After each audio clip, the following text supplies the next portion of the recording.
بسم اللہ الرحمن الرحیم۔ فصل فی العوارض، یہ فصل ہے عوارض کے بیان میں۔ عوارض یہ عارضن کی جمع ہے، اس کے معنی وہ سبب جن کے پیش آنے کی بنیاد پر روزے کا توڑنا جائز ہو جاتا ہے۔ تو اس فصل میں ان آزار کو، ان اسباب کو گنایا جائے گا جن کی بنیاد پر روزے کا توڑنا جائز ہے۔ ایسے اسباب تقریباً 9 ہیں۔ کتنے ہیں؟ 9 ہیں۔ ان میں سے ایک ہے بیماری۔ کیا ہے؟ بیماری۔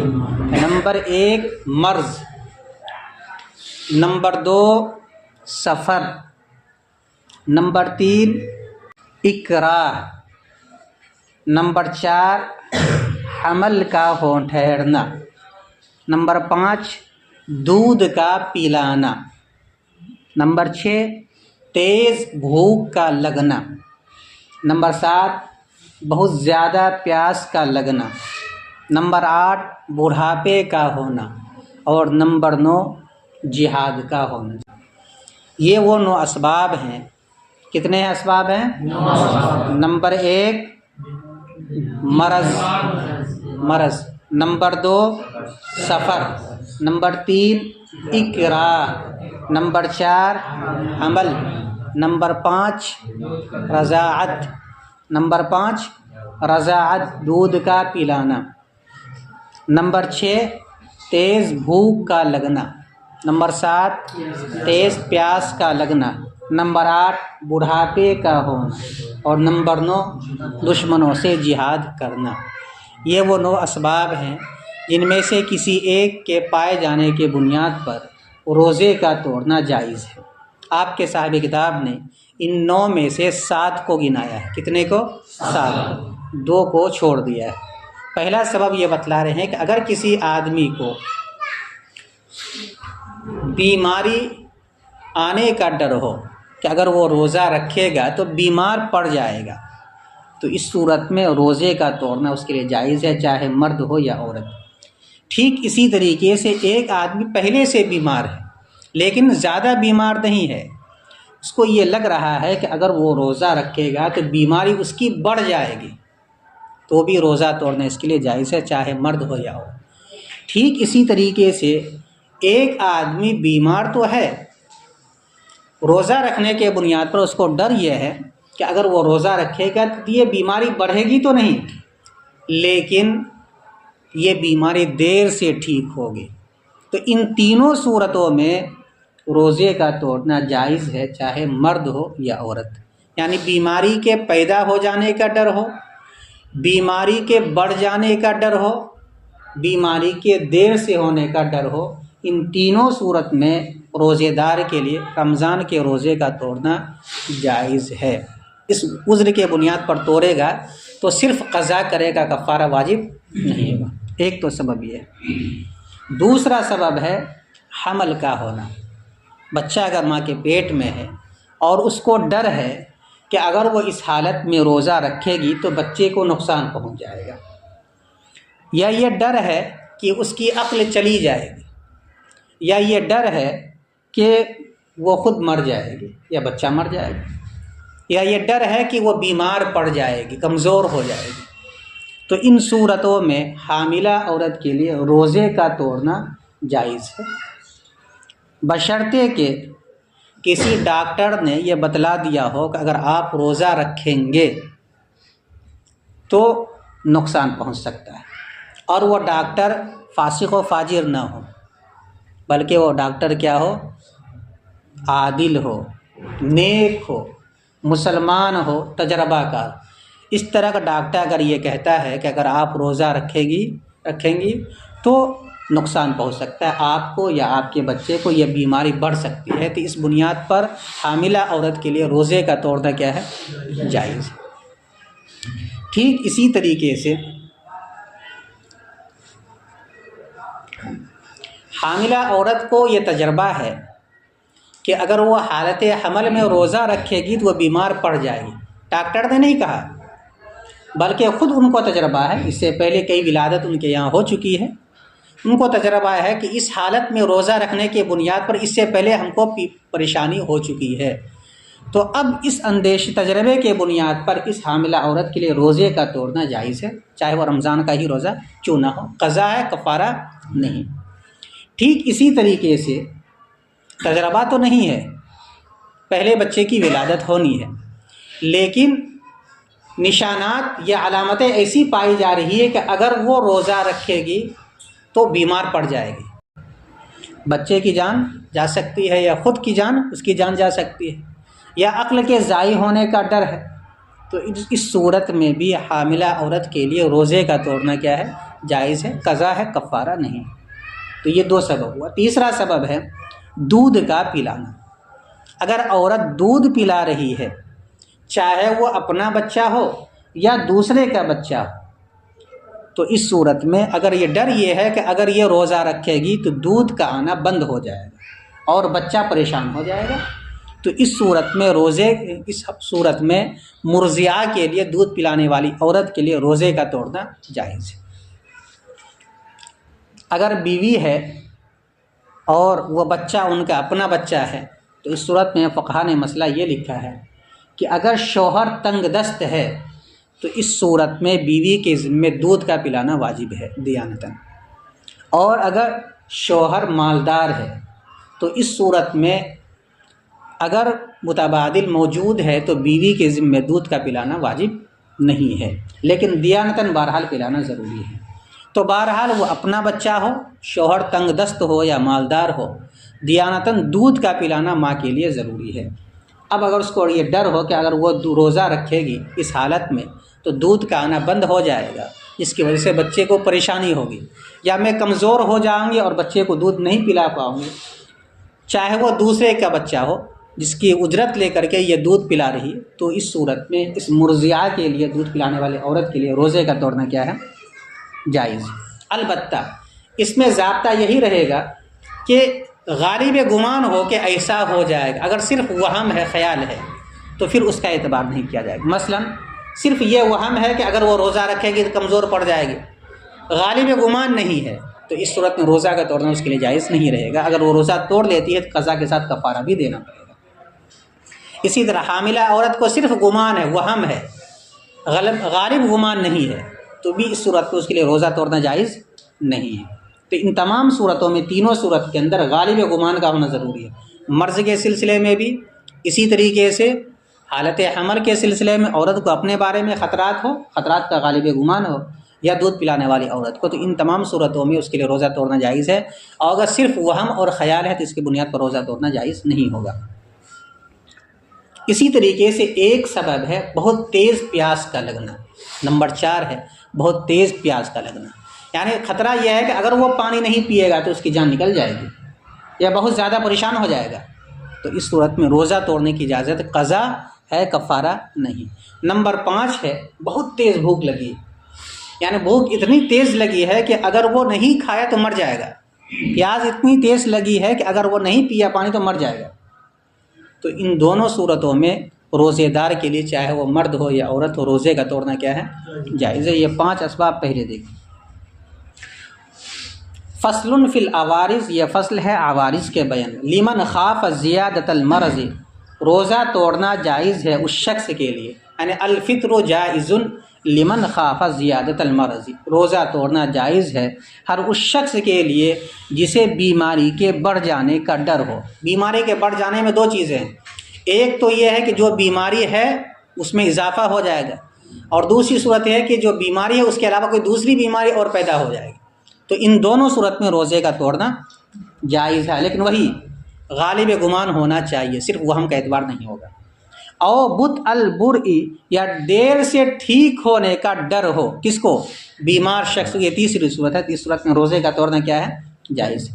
ایک صورت ہوگی، ایک سبب۔ نمبر 2 ولحامل، اور حاملہ عورت کے لیے روزے کا توڑنا جائز ہے۔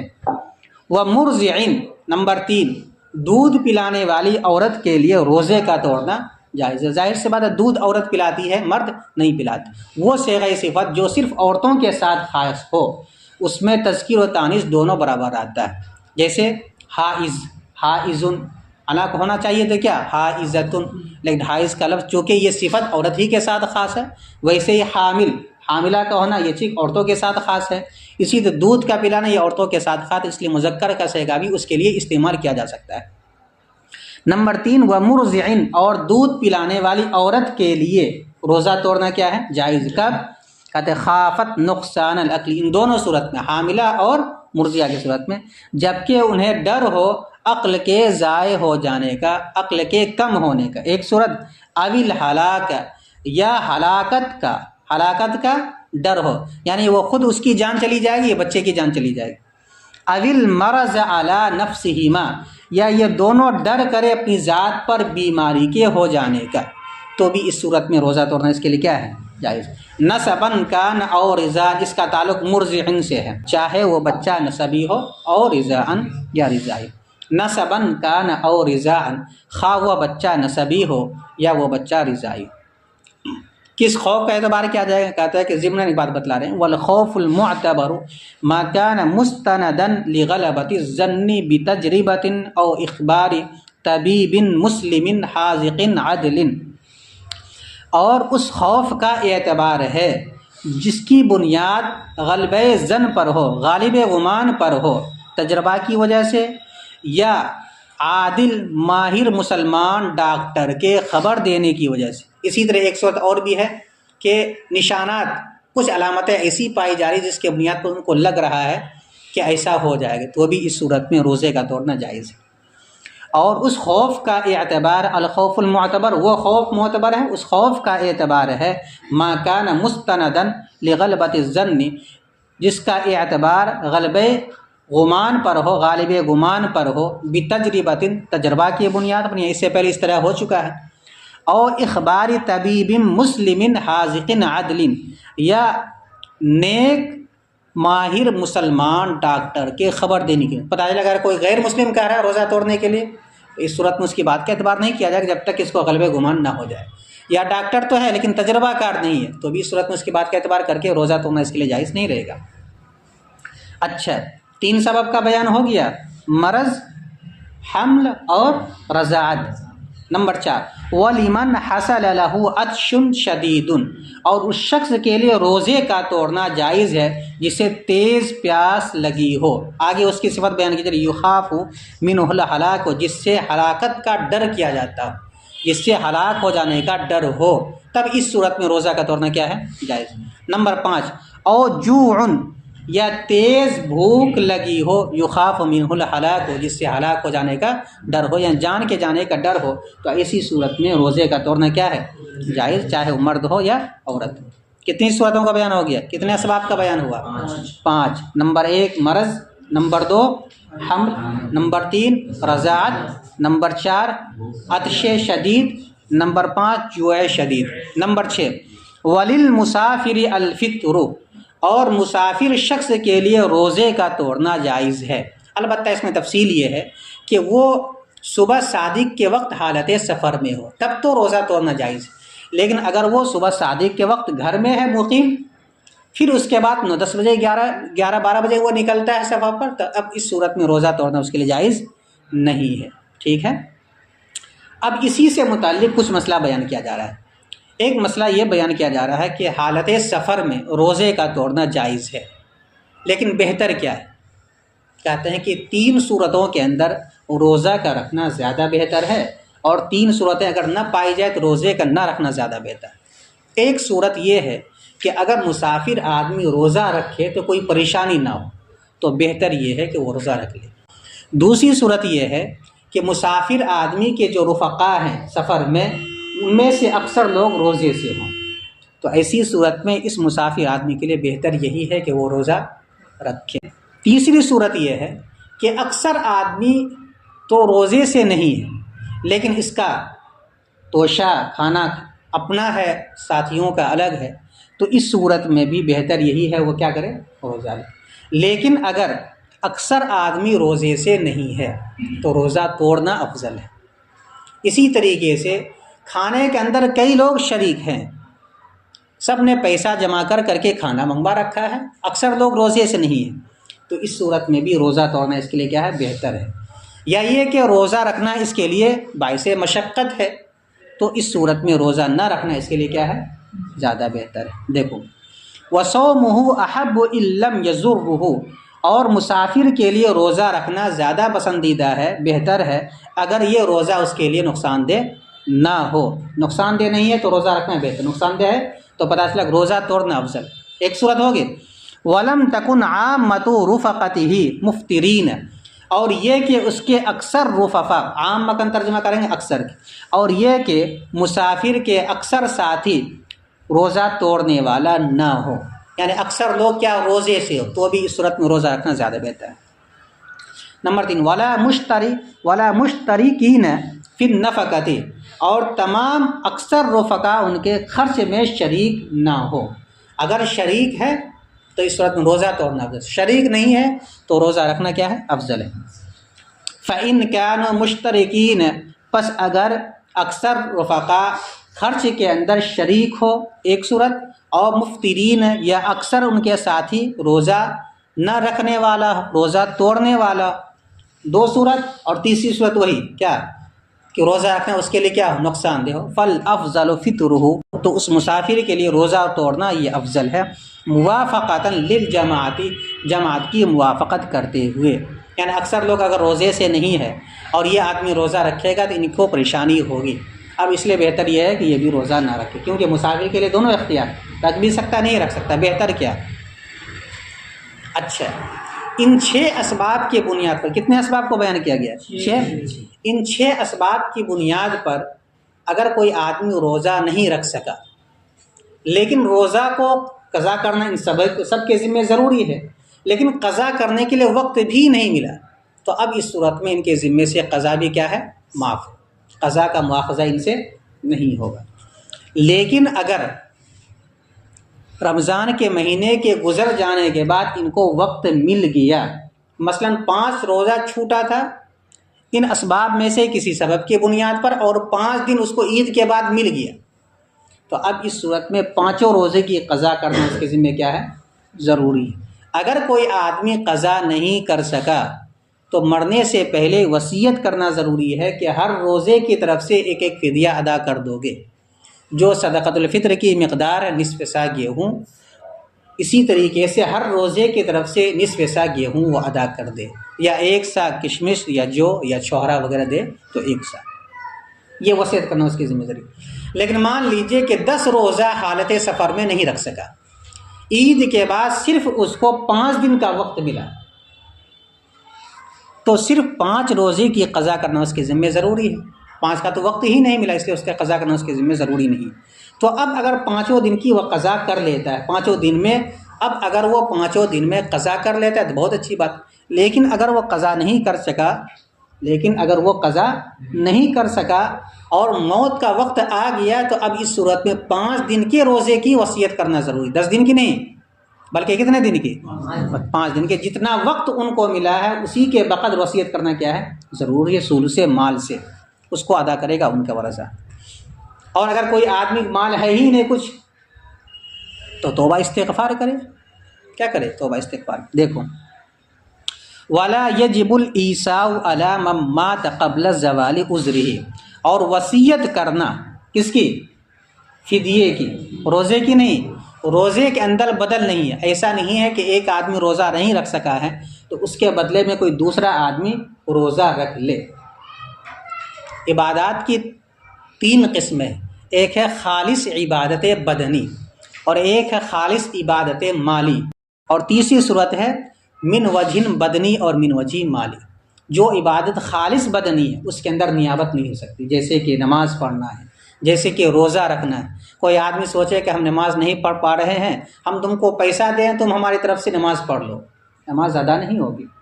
ایک آدمی روزہ رکھ سکتا ہے، دوسرے سے کہتا ہے کہ میں تم کو پیسہ دے رہا ہوں تم میرے طرف سے روزہ رکھ لو، روزہ ادا نہیں ہوگا۔ البتہ جو مالی عبادت ہے خالص، جیسے کہ زکوٰۃ، صدقہ، صدقۃ الفطر، اس میں نیابت ہو سکتی، وہ دوسرے کو کہہ دے تم میرے طرف سے زکوٰۃ ادا کر دو، ادا کر دے، ادا ہو جائے گا۔ قربانی کہہ دے کر دو میرے طرف سے، وہ کر دیتا ہے، قربانی ہو جائے گی۔ صدقۃ الفطر دے دیتا ہے کسی دوسرے کی طرف سے، تو ادا ہو جائے گا۔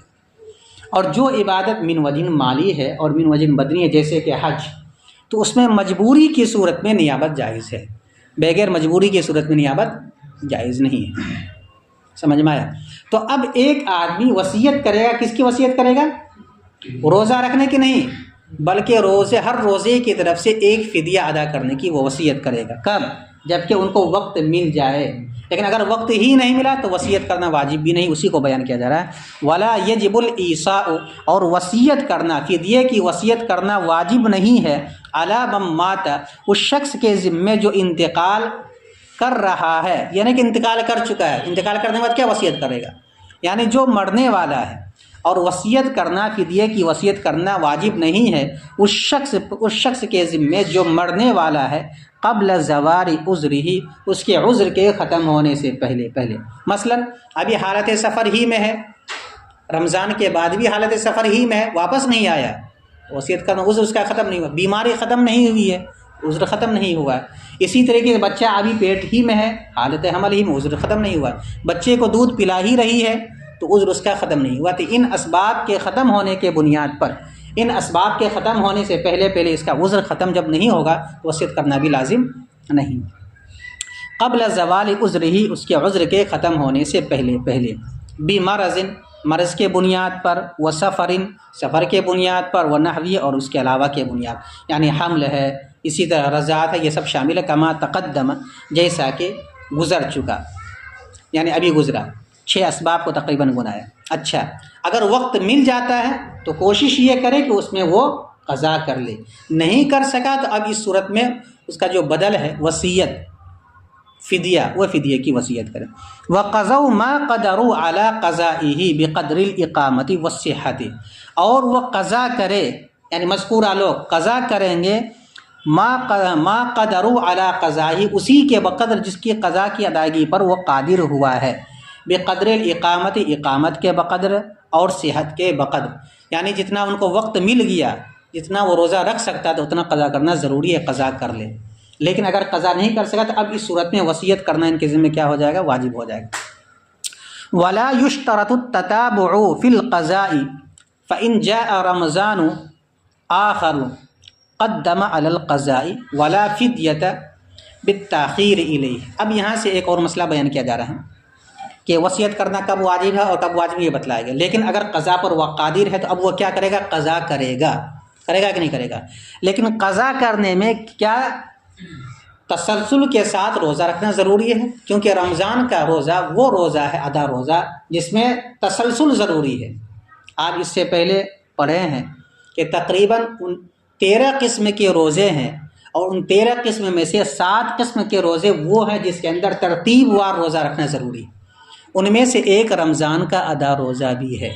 رمضان کے ادا روزہ کو ترتیب سے رکھنا ضروری ہے، ایسا نہیں کہ آج رکھ لیا کل چھوڑ دیا پھر پرسوں رکھا، نہیں، ایسا کرے گا جان بوجھ کر کے توڑے گا روزہ تو کفارہ ادا کرنا پڑ جائے گا۔ اسی طریقے سے جو رمضان کے روزے کا کفارہ ہے اس کو بھی ترتیب سے رکھنا ضروری ہے۔ ٹھیک اسی طریقے سے جو کفارہ ظہار کا روزہ ہے، 2 مہینے کا روزہ ہے، اس کو بھی ترتیب سے رکھنا ضروری ہے۔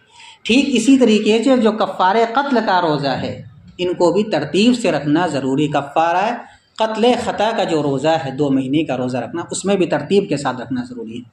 لیکن کچھ روزہ وہ ہے جس کے اندر ترتیب لازم نہیں ہے، انہی روزہ میں سے ایک روزہ ہے کیا؟ قضا، رمضان کا قضا روزہ، اس میں ترتیب لازم نہیں ہے۔ اعلم ان الصوم اللازم 13 قسما، آپ جان لیجئے کہ لازم ہونے والے روزے کی 13 قسمیں ہیں۔ 7 منہا یجب فیہا التتابع، ان 13 میں سے 7 وہ قسم ہے جس میں پے در پہ لگاتار ہونا واجب ہے۔ کیا ہے وہ 7 قسمیں؟ نمبر 1 وہی رمضان، رمضان کا ادا روزہ۔ نمبر 2 وکفارۃ القتل، قتل خطا کا کفارہ روزہ، 2 مہینہ رکھا جاتا ہے ترتیب وار۔ نمبر 3 وکفارۃ الیمین، کفارہ یمین، قسم کا کفارہ، اگر وہ غلام کو آزاد نہیں کر سکتا ہے تو اس صورت میں روزہ رکھنا پڑتا ہے، لیکن تینوں روزہ ترتیب وار رکھے گا۔ نمبر 4 وکفارۃ الظہار، کفارہ ظہار کا روزہ۔ نمبر 5 کفارۃ الافطار فی رمضان، کفارے کا روزہ، یعنی کفارے رمضان کا روزہ، اس میں بھی ترتیب ضروری ہے۔ نمبر 6 والنذر المعین ککفارۃ القتل، والنذر المعین، نظر معین کا روزہ، اگر وہ معین کر رکھا ہے کہ میں 5 دن کا روزہ سنیچر سے لے کر کے جمعرات تک رکھوں گا، تو اب ترتیب وار رکھنا ضروری، اسی کو کہا جاتا ہے نظر معین کا روزہ۔ تو نمبر 6 نظر معین کا روزہ۔ نمبر 7 وہ نظر غیر معین کا روزہ جس کے اندر وہ ترتیب کو لازم کر لے، یعنی وہ یہ کہے کہ میں 5 دن کا لگاتار روزہ رکھوں گا، دن متعین نہیں کرتا، تو اب جب بھی وہ روزہ رکھے گا 5 دن لگاتار رکھے گا۔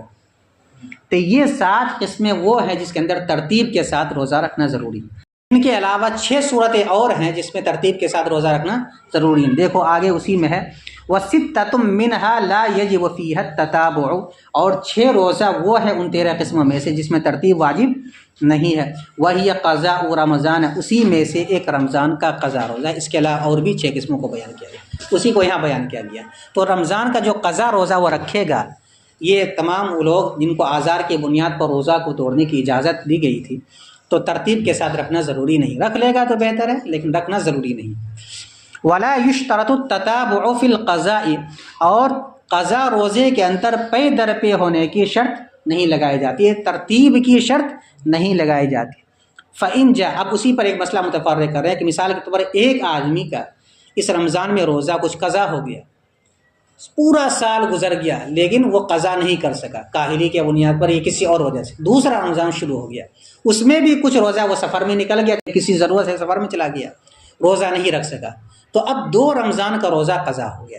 تو اب دوسرے رمضان کے بعد جب وہ قضا کرے گا تو اب اس میں بھی ترتیب ضروری نہیں کہ پہلے رمضان کا روزہ جو میرے ذمہ ہے اس کی میں قضا کر رہا ہوں، اس کے بعد جو یہ رمضان گزرا ہے اس کے روزے کی میں قضا، یہ ترتیب ضروری۔ کیف متفق، وہ کسی طریقے سے قضا کر سکتا ہے۔ پچھلے رمضان میں اگر 5 قضا ہوا ہے اور اس مہینے میں 6 قضا ہوا ہے تو کل وہ 11 روزہ رکھ لے گا، ترتیب ضروری نہیں۔ اسی طرح تاخیر کرنے کی بنیاد پر فدیہ وغیرہ دینے کی ضرورت نہیں ہے، البتہ کوتاہی کی ہے، جلد ادا کر لینا چاہیے، تو توبہ استغفار کر لے۔ فَإِن جَاءَ رَمَضَانُ آخر، پس اگر دوسرا رمضان آ جائے، رمضان یہ غیر منصرف ہے اس لیے تنوین اس پر نہیں آئے گی، پس اگر دوسرا رمضان آ جائے قدم علی القضاء، تو قضا میں اس کو مقدم رکھے، تو قضا میں مقدم رکھنا یہ واجب نہیں ہے، کیف مطلب کر سکتا، بہتر یہ کہ رکھ لے۔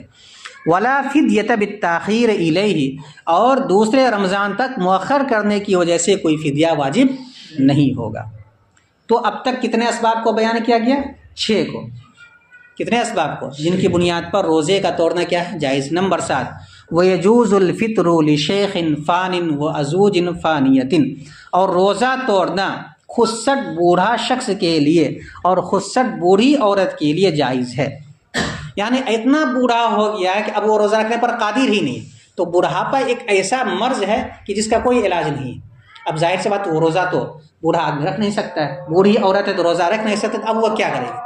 کہتے ہیں اب وہ فدیہ دے، یا تو خود ہے تو فدیہ خود ادا کر دے، نہیں دے سکتی ہے فدیہ تو اس صورت میں کیا کرے؟ کسی کو وصیت کر دے تو میری جانب سے فدیہ ادا کر دے۔ لیکن یہ فدیہ کب ادا کیا جائے گا؟ رمضان کے مہینے کے گزرنے کے بعد، ایسا نہیں کہ ابھی رمضان کا مہینہ شروع ہی ہوا ہے اور پورے مہینہ کا فدیہ ایک ساتھ نکال ہی دیا، اس لیے کہ جو چیز آپ کے ذمہ ابھی واجب ہی نہیں ہوئی ہے آپ اس کی طرف سے فدیہ کیسے ادا کریں گے؟ بوڑھا آدمی کے لیے بڑھاپے کی وجہ سے روزہ توڑنے کی اجازت ہے، اور اس روزے کے بدلے میں فدیہ ادا کرے گا، جب روزے کا وقت گزر جائے گا تب نہ اس کا فدیہ ادا کیا جائے گا۔ اس لیے عام طور پر لوگ گاؤں دیہات میں کیا کرتے ہیں کہ جو بوڑھا بوڑھی روزہ رکھنے پر قادر نہیں ہوتے ہیں وہ پیشگی ہی طور پر 1 رمضان کو 2 رمضان کو پورے مہینے کا فدیہ نکال دیتے ہیں، تو اس طرح ادا کرنے سے فدیہ ادا نہیں ہوگا۔ رمضان کا مہینہ گزر جائے تب جا کے فدیہ ادا کرے، یا جتنا دن گزر گیا اتنے دن کا فدیہ وہ ادا کرے، اتنے دن کا وہ فدیہ ادا کر سکتا ہے۔ دیکھو، اور بوڑھا شخص، بہت زیادہ بوڑھا شخص کے لیے اور بہت زیادہ بوڑھی عورت کے لیے روزے کا توڑنا جائز ہے، یہ 7 اسباب۔ وَتَلْزُمُهُمُ الْفِدْيَةُ، اور ان دونوں پر فدیہ کا ادا کرنا لازم ہے، لِكُلِّ يَوْمٍ، ہر دن کے طرف سے، نصف صاع من بر، گیہوں میں سے نصف صاع، کمن نظر صوم الابد، جیسا کہ وہ شخص جو ہمیشہ روزہ رکھنے کی نظر مان لے اور وہ روزہ نہ رکھ سکے، تو اب اس صورت میں کیا کرے گا؟ وہ بھی کیا کرے گا؟ فدیہ ادا کرے گا، ہر دن کی طرف سے نصف صاع گیہوں۔ نصف صاع گیہوں کی مقدار کیا بتلایا تھا؟ 1.5 کلو 74 گرام 640 ملی گرام، 1.5 کلو 74 گرام 640 ملی گرام۔ یا تو گیہوں ادا کر دے یا گیہوں کی جو قیمت ہو وہ نکال کر کے ادا کر دے. ہاں لیکن اس میں یہ خیال رہے کہ روزہ جو گزر چکا ہے اس کا وہ فدیہ ادا کر، یہ نہیں کہ جو روزہ ابھی آیا ہی نہیں اس کی طرف سے فدیہ ادا کر دے، اس کا اعتبار نہیں ہوگا. فضعف، جیسا کہ وہ شخص جو ہمیشہ روزہ رکھنے کی نظر مان لے، فضعف عنہ، پھر وہ روزہ رکھنے سے کمزور ہو جائے، کچھ دن تک رکھا اس کے بعد اب روزہ رکھ ہی نہیں پا رہا، لاشتغالہ بالمعیشت، معیشت میں اس شخص کے مشغول ہو جانے کی وجہ سے. ان کو ڈر یہ ہے کہ اب تو میں روزہ نہیں رکھ سکوں گا، یا میں روزہ رکھوں گا تو کام کاج نہیں کر پاؤں گا، تو میں بال بچوں کو کھلاؤں گا کیسے. تو اب ایسی صورت میں وہ کمائے، البتہ ہر دن کی طرف سے وہ ایک فدیہ ادا کرے، کیونکہ نظر مانا ہے نا، نظر کا روزے کا پورا کرنا کیا ہے، واجب ہے. بالمعیشت یفطر، وہ افطار کرے، جیسا کہ وہ شخص کمن نظر صوم الابد فضعف عنہ لاشتغالہ بالمعیشت یفطر ویفدی، جیسا کہ وہ شخص جو ہمیشہ روزہ رکھنے کی نظر مان لے پھر وہ روزہ رکھنے سے کمزور پڑ جائے، اس شخص کا یعنی نظر ماننے والے شخص کا معیشت میں مشغول ہو جانے کی وجہ سے، تو اب یہ کیا کرے، یفطر، افطار کر لے، اور کیا کرے، وہ فدیہ ادا کرے، وہ فدیہ اور فدیہ. اسی طرح وہ بوڑھی عورت یا بوڑھا مرد افطار کر لے اور وہ فدیہ ادا کرے. فإن لم يقدر على الفدية لعسرته يستغفر الله تعالی ويستقيله، اگر کوئی آدمی فدیہ بھی ادا کرنے پر قادر نہیں ہے، اگر ہے تو وصیت کرے گا، اگر قادر ہی نہیں فدیہ ادا کرنے پر، مثال کے طور پر یہی دو اسباب ہیں، بوڑھا بوڑھی عورت پر فدیہ کا ادا کرنا واجب ہے لیکن پیسہ ہے نہیں اس کے پاس، بال بچہ سب اس کو نہیں دیتا ہے، تو اب اس صورت میں فدیہ بھی وہ ادا نہیں کر پائے گا. تو ایسی صورت میں فدیہ بھی اس کے ذمے سے کیا ہے، ساقط ہے. اب وہ صرف توبہ استغفار کرے اور اپنی کوتاہی کا اللہ تعالیٰ کے سامنے کوتاہی کی معافی مانگے. فإن لم يقدر على الفدية، پس اگر فدیہ ادا کرنے پر قادر نہ ہو، کون، یہی لوگ، لعسرته، اپنی تنگ دستی کی وجہ سے، یستغفر اللہ تعالی، وہ اللہ تعالیٰ سے مغفرت طلب کرے، ویستقیلہ، اور اپنی کوتاہی کی معافی مانگتا رہے. آگے ایک مسئلہ اسی فدیہ ہی سے متعلق ہے، اور وہ یہ ہے کہ ایک آدمی کے ذمے کفارہ یمین کا روزہ رکھنا واجب ہو گیا. کفارہ یمین کا روزہ رکھنا کب واجب ہوتا ہے، جب کہ وہ آدمی غلام کو آزاد نہ کر سکے. پہلی صورت یہ کہ ایک آدمی اگر قسم کھا لیا ہے، مثلا یہ قسم کھا لیتا ہے کہ بخدا میں زید سے بات نہیں کروں گا، بخدا آج کے دن کے بعد میں تم سے بات نہیں کروں، غصے میں آ کر کے قسم کھا لیتا ہے. لیکن اب کوئی موقع ایسا آتا ہے کہ بات کرنے کی ضرورت پیش آ جاتی ہے، اب وہ کیا کرے گا، تو حکم یہ ہے کہ وہ بات کر لے اور قسم کی جو بے حرمتی ہوئی ہے اس کی طرف سے وہ کفارہ ادا کر دے. تو کفارہ کیا ہے، کفارہ یہ ہے کہ غلام کو آزاد کرے. غلام کو آزاد نہیں کر سکتا ہے تو 10 مسکین کو وہ کھانا کھلائے یا ان کو کپڑا دے. یہ دونوں بھی اگر نہیں کر سکتا ہے تو فصیام و ثلاثت ایام، تو اب 3 دن کا روزہ رکھنا ضروری ہے. تو کفارہ یمین کے طرف سے اگر غلام کو یا 10 مسکین کو کھانا نہیں کھلا سکتا تب روزہ رکھنا ضروری. تو گویا کہ روزہ رکھنا یہ غلام کا یا 10 مسکین کے کھانا کھلانے کا بدل ہے. اب مان لیجئے کہ کوئی آدمی روزہ نہیں رکھ سکا، مثلا وہ بوڑھا ہو چکا ہے بہت زیادہ، اور اس حالت میں وہ قسم کھا کر کے توڑ دیتا ہے، تو اب اس صورت میں وہ فدیہ ادا کرے گا کہ نہیں ادا کرے گا؟ کہتے ہیں کہ وہ فدیہ ادا نہیں کرے گا، اس لیے کہ روزہ یہاں خود بدل ہے دوسرے کا، اور بدل کا بدل نہیں ہوتا ہے. اصل کا تو بدل ہوتا ہے لیکن بدل کا بدل نہیں ہوتا. جیسے کہ پانی ہے، کوئی آدمی پانی کے استعمال پر قادر نہیں ہے تو وہ تیمم کر لے گا، پانی کا بدل تیمم ہے. لیکن اگر کوئی آدمی تیمم کرنے پر بھی قادر نہیں ہے تو ساقط، فاقد الطہورین اس کو کہا جائے گا. مثلا ہوائی جہاز پہ جا رہا ہے، نہ پانی ہے نہ مٹی ہے، اب وہ سوچے کہ تیمم کا کوئی اور بدل نکل جائے، کوئی بدل نہیں، بدل کا بدل نہیں ہوتا. تو اب اس آدمی کے ذمے بدل کے طور پر کفارہ یمین میں روزے کا رکھنا ضروری تھا، لیکن اب وہ روزہ نہیں رکھ سکتا اس لیے کہ وہ شیخ پانی بن چکا ہے، یا وہ کوتاہی کی بنیاد پر روزہ نہیں رکھا، یہاں تک کہ بوڑھا ہو گیا، خود سے بوڑھا، اب روزہ نہیں رکھ سکتا ہے. تو اس صورت میں بھی اب فدیہ ادا کرنا، فدیے کا کوئی بدل نہیں ہے، نہ وہ وصیت کرے گا اور نہ ہی اس کا کوئی بدل ہے، توبہ استغفار ہی کرے گا. ٹھیک اسی طریقے سے ایک آدمی کے ذمے کفارہ قتل ہے، کسی کو غلطی کے بنیاد پر قتل کر دیا تو غلام کا آزاد کرنا ہے. نہیں مل رہا غلام تو اب 2 مہینے کا لگاتار وہ روزہ رکھے گا. من قتل مؤمنا خطأ فتحرير رقبة مؤمنة ودية مسلمة إلى أهله إلا أن يصدقوا فإن كان من قوم عدو لكم وهو مؤمن فتحرير رقبة مؤمنة وإن كان من قوم بينكم وبينهم ميثاق فدية مسلمة إلى أهله وتحرير رقبة مؤمنة فمن لم يجد فصيام الشهرين متتابعين. بس اگر کوئی آدمی غلام باندی کو نہ پائے تو لگاتار 2 مہینے کا روزہ رکھے. تو 2 مہینے کا روزہ رکھنا اس کا گویا کہ بدل ہے.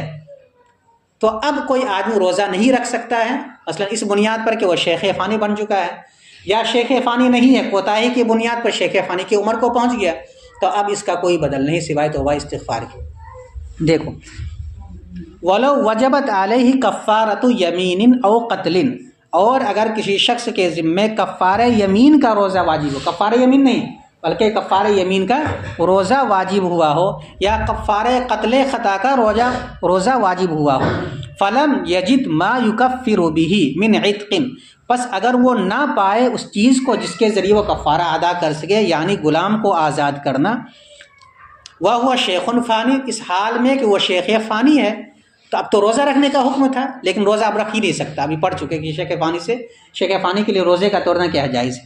ایک صورت وہو شیخ فانی او لم یسم، یا وہ روزہ نہ رکھے حتی سارا فانین، یہاں تک کہ وہ شیخ فانی بن جائے. روزہ رکھ سکتا تھا نہیں رکھا، اب شیخ فانی بن گیا.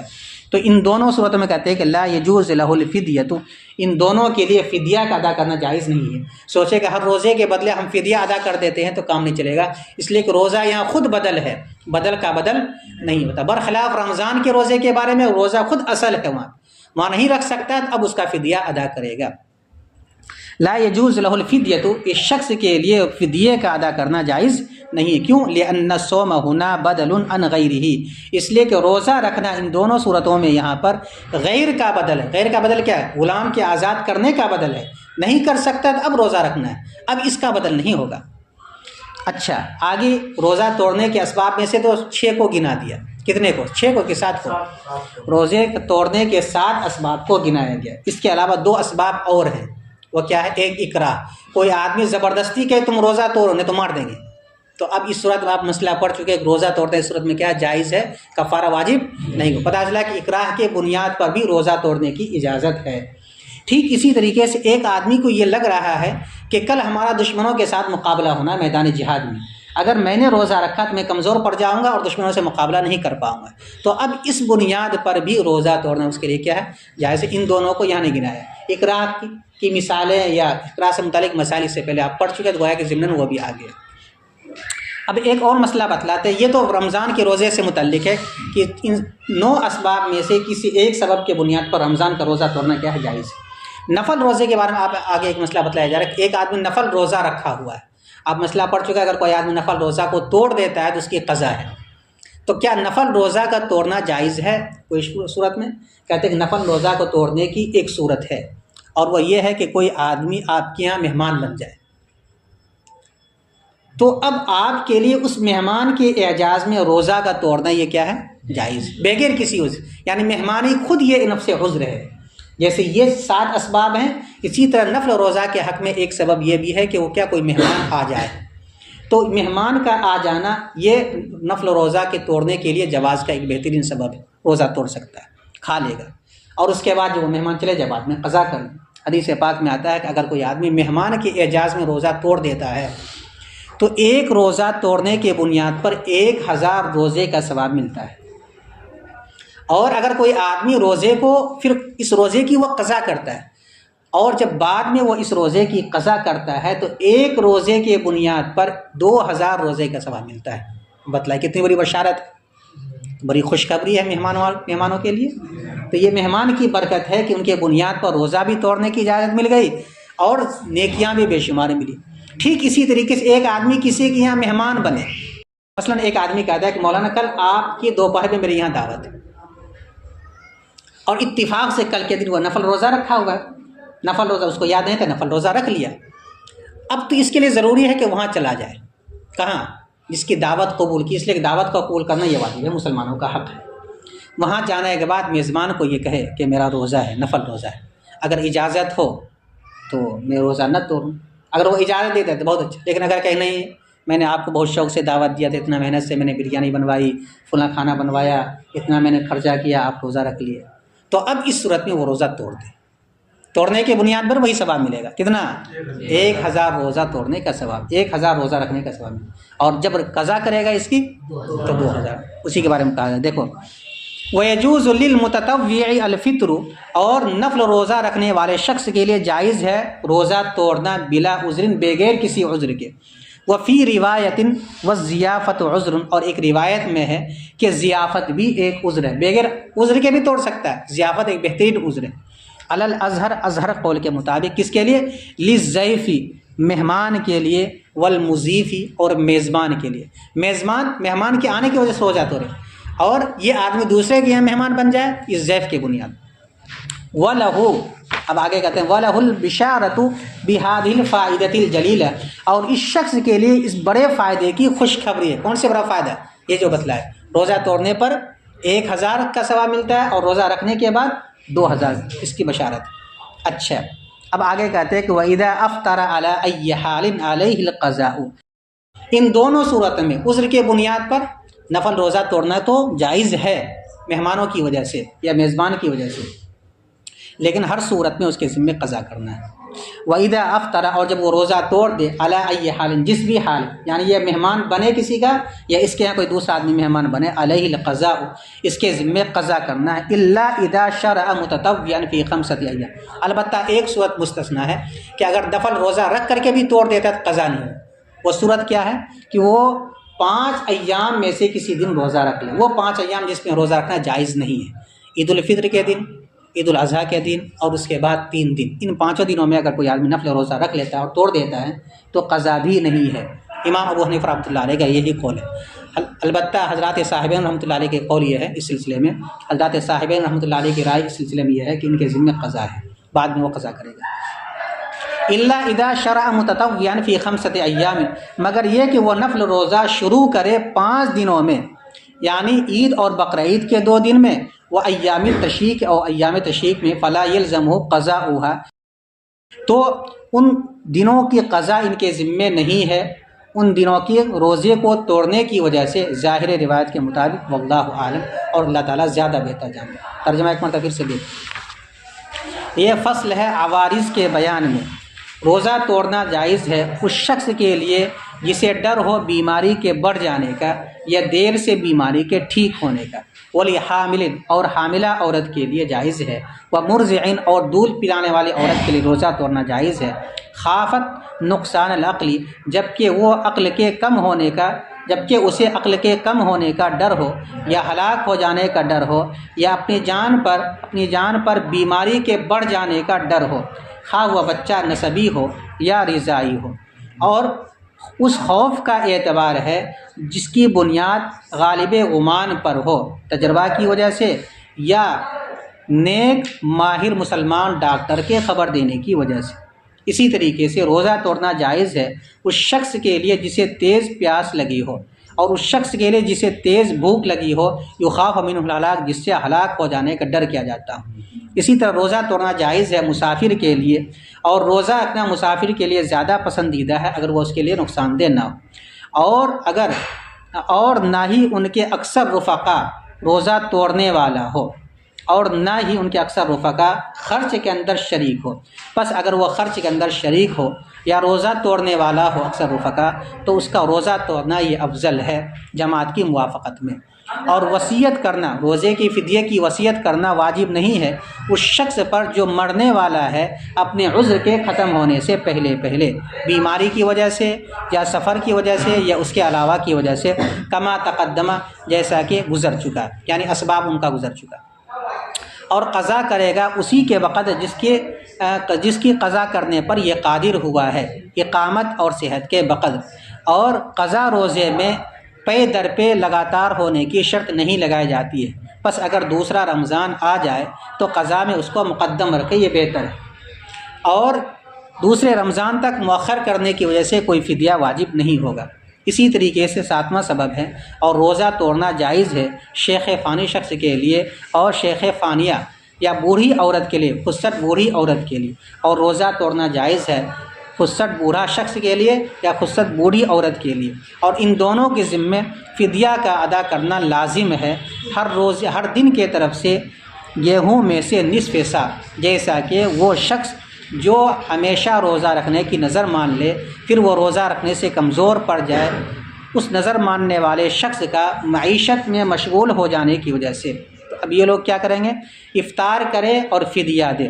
پس اگر کوئی آدمی فدیہ دینے پر قادر نہ ہو یا اس رہی اپنی تنگ دستی کی وجہ سے، تو یستغفر اللہ، اللہ تعالیٰ سے مغفرت طلب کرے اور اپنی کوتاہی کی معافی مانگتے رہے۔